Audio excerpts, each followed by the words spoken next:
আসসালামু আলাইকুম। SSC 25 batch তোমাদের বায়োলজি ক্লাসের আজকে আমরা আলোচনা করব চ্যাপ্টার 6। তো এটা শুরু করার আগে আমাদের যে প্রথম প্রশ্ন, তোমার জীবন, এই জীবনটা আসলে কোথায় আছে? কারো মনে হইতে পারে যে আমার মাথায় আছে, কারো মনে হইতে পারে আমার বুকে আছে, কারো বা হাতে পায়ে মনে হইতে পারে। তো তোমার যদি আসলে মাথায় থাকতো, তোমাকে যদি কেউ গুলি করে মেরেও ফেলে, তারপরও কিন্তু তোমার হৃৎপিণ্ড, কিডনি এগুলো কিন্তু সচল থাকবে বা এগুলো নিয়ে কাজ করা যাবে। তাহলে ব্রেনে কিন্তু শুধুমাত্র জীবন থাকা সম্ভব না। আবার যদি চিন্তা করো তোমার বুকে আছে, তারপরও কিন্তু আমাদের হৃৎপিণ্ড নষ্ট হয়ে গেলেও কিডনি কিন্তু কাজ করতে পারে, এরকম হইতে পারে। তাহলে আমাদের জীবন আসলে কোনো একটা ফিক্সড জায়গাতে নাই। তো জীবনটা আছে কোথায়?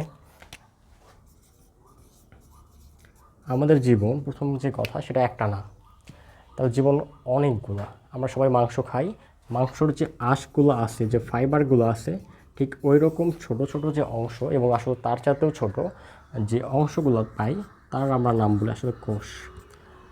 আর প্রত্যেকটা আঁশ বা কোষের জীবন আলাদা। তো প্রত্যেকটা কোষ বা আঁশের জীবন যদি আলাদা হয়, আমাদের বডিতে তো আর একটা দুইটা কোষ নাই। আমাদের বডিতে কোষ থাকে প্রায় 37.2 ট্রিলিয়ন।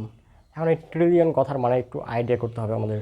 দেখো, তোমরা নিশ্চয় জানো 1 মিলিয়ন মানে কত? 10 লাখ। এখন এই 10 লাখের সাথে তুমি যদি 3টা শূন্য অ্যাড করো, তখন সেটা হয়ে যায় 1 বিলিয়ন। এবং 1 বিলিয়নের সাথে যখন তুমি আরও 3টা শূন্য অ্যাড করবা, তখন সেটা হয় 1 ট্রিলিয়ন। অর্থাৎ এইরকম ট্রিলিয়ন আছে আমাদের 37.2 ট্রিলিয়ন কোষ। তোমার জীবনও কিন্তু তার মানে এতগুলা। তো এতগুলো যদি জীবন হয়, তোমার কেন মনে হচ্ছে যে আমি একটাই মানুষ? আমার তো ফিল হচ্ছে আমি একটাই। তো এটার যে কারণ সেটা হচ্ছে, তুমি চিন্তা করো, বাসে যখন জার্নি করো তুমি, বাসে কিন্তু যাত্রী থাকে অনেকগুলো। এখন এক এক যাত্রী ভাবতে পারে যে বাস এইদিকে চল, ওইদিকে চল, কিন্তু বাসকে আসলে সেটা চলে? বাসকে নিয়ন্ত্রণ করে একজন, সেটা হচ্ছে বাসের ড্রাইভার। তা আমাদের যে অনেকগুলো জীবন, তারও একটা ড্রাইভার আছে। আর সেটার ড্রাইভার তোমরা আন্দাজ করতে পারতেছো, সেটা হচ্ছে আমাদের ব্রেন। যেহেতু আমাদের নিয়ন্ত্রক একজন, এজন্য আমাদের ফিল হয় যে আমরা একটাই মানুষ। আমাদের জীবন আসলে কোথায় থাকে আমরা ধারণা পেয়ে গেছি। এখন আমাদের জানতে হবে, এই যে কোষটা আমরা চিনলাম, এটার সাইজের তো অনেক ছোট। তাহলে ও তো, যেহেতু ওর জীবন আলাদা, তাহলে ওর খাইতেও হবে আলাদা, আলাদা আলাদা খাইতে হবে। এখন এত ছোট কোষ, ও কি আর বড় খাবারগুলো খাইতে পারবে? কখনো সম্ভব? একটা তো তুমি যদি ভাত চিন্তা করো, এই কোষের তুলনায় সেই ভাত হবে বিশাল বড়, ও তো আর সেটা খাইতে পারবে না। তাহলে এই জন্য কোষ খায় খুবই ছোট ছোট খাবার, এবং এইরকম ছোট খাবার আছে 3টি কোষের খাওয়ার মতো। প্রথম যেটা খায় তার নামটা তোমরা সবাই পরিচিত, গ্লুকোজ। এবং বাকি যে 2টা খাবার খায় কোষ, সেটা হচ্ছে অ্যাসিড। 2টা অ্যাসিড, একটা হচ্ছে অ্যামিনো অ্যাসিড, আরেকটা হচ্ছে আমাদের ফ্যাটি অ্যাসিড। এবং ফ্যাট থেকেই তোমরা বুঝতে পারতেছো, এটা খাইলে অবশ্যই মোটা হও তোমরা। ফ্যাট মানে মোটা, ফ্যাটি অ্যাসিড খাইলে মোটা হয়ে যাবে, অর্থাৎ তেল চর্বি জাতীয় জিনিসপত্র। কোষকে যদি তুমি গ্লুকোজ খাওয়াইতে চাও, তাহলে তোমার কী খাইতে হবে?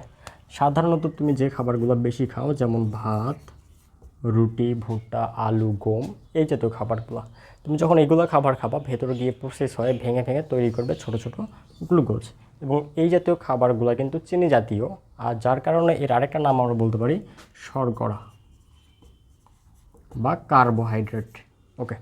তো আমাদের দ্বিতীয় যে অ্যাসিডটা, তুমি অ্যামিনো অ্যাসিড, তুমি যদি কোষকে এটা খাওয়াইতে চাও, তখন তোমার কি খাইতে হবে? এবং এই খাবারগুলো আসলে তোমরা পছন্দ করো, যেগুলো হচ্ছে মাছ, মাংস, দুধ, ডিম। মাছ, মাংস, দুধ, ডিম। এখন তোমার কোষের ইচ্ছা হলো যে আমি একটু ফ্যাটি অ্যাসিড খাবো, তখন তোমার কি খাইতে হবে? তখন তোমার খাইতে হবে তেল চর্বি জাতীয় খাবার, অর্থাৎ ঘি, মাখন। তো আমাদের যে অ্যামিনো অ্যাসিড, মাছ, মাংস, দুধ, ডিম, এটার কিন্তু তোমরা একটা ডাক নাম চিনো, সেটা হচ্ছে আমাদের প্রোটিন বা আমিষ। বা আমিষ। এবং আমাদের যে ঘি, মাখন আছে, চর্বি জাতীয় খাবার, এরও একটা নাম আছে, সেটা হচ্ছে আমরা লিপিড জাতীয় খাবার বলতে পারি। তো আমরা শিখে ফেললাম কোষ আসলে কী কী খায়। 3টা খাবার, একটা হচ্ছে glucose, amino acid, fatty acid. আর গ্লুকোজ খাওয়াইতে চাইলে তোমার কী খাইতে হবে? ভাত, রুটি, গম, ভুট্টা, আলু, অর্থাৎ চিনি জাতীয় খাবার, এবং যেগুলো তুমি বেশি বেশি খাও। এখন কোষকে যদি তুমি অ্যামিনো অ্যাসিড খাওয়াতে চাও, তোমার খাইতে হচ্ছে মাছ, মাংস, দুধ, ডিম, যেগুলোকে আমরা বলতেছি আমিষ বা প্রোটিন। পাশাপাশি সর্বশেষ তুমি যদি ফ্যাটি অ্যাসিড খাওয়াইতে চাও, তোমার খাইতে হবে ঘি মাখন জাতীয় খাবার, অর্থাৎ লিপিড জাতীয় খাবার। আজকে আমাদের জানতে হবে আসলে খাদ্য বেশি ইম্পর্ট্যান্ট নাকি তার চাইতে শক্তি বেশি ইম্পর্ট্যান্ট। তো এটার জন্য আমাদের একটু দেখতে হবে আমাদের যে কোষগুলো আছে এই কোষের মধ্যে একটা অংশ আছে এইরকম, যেটার ভেতরে সাপের মতো পেঁচানো একটা ভাঁজ আছে। ওকে, তো এই অংশটার নাম হচ্ছে মাইটোকন্ড্রিয়া। এখন মাইটোকন্ড্রিয়ার কাজ কি? তুমি যদি মনে করো এটা একটা মাইটোকন্ড্রিয়া, একটা মেশিন, এই মেশিনের মধ্যে তোমাকে গ্লুকোজটা দিতে হবে। গ্লুকোজ যখন দিবা তখন সেটাকে তুমি যদি পোড়াইতে পারো সেখান থেকে তুমি পাবা হচ্ছে শক্তি। এখন ভাবো এই গ্লুকোজকে তুমি পোড়াবা কীভাবে? অবশ্যই আগুন জ্বালাইতে হবে, যদিও এখানে ওই রকম আগুন না। জানতে হবে আগুন জ্বালাতে সাহায্য করে কে? আগুন জ্বালাতে সাহায্য করে হচ্ছে আমাদের অক্সিজেন, যার কারণে আমরা অক্সিজেন গ্যাসের হেল্প নিব। আর এই কারণে কিন্তু আমরা বাতাস থেকে অন্যান্য গ্যাস থাকলেও শুধুমাত্র অক্সিজেনটাই নিই। তো এটা নেওয়ার পরে আমরা কী পাচ্ছি? শক্তি, যেটা আমরা হিসাব করি এটিপি দ্বারা। তো তুমি যে শক্তিটা পাইলা এটার জন্য তোমার কি দরকার হচ্ছে? গ্লুকোজ আর অক্সিজেন। এখন চিন্তা করো, গ্লুকোজ তুমি খাইছো, অক্সিজেন তুমি নাক দিয়ে নিছো। এখন এই জিনিসটা তো সারা বডিতে ডেলিভারি করতে হবে। তোমার কি ফুড পান্ডার ডেলিভারি ম্যান আছে?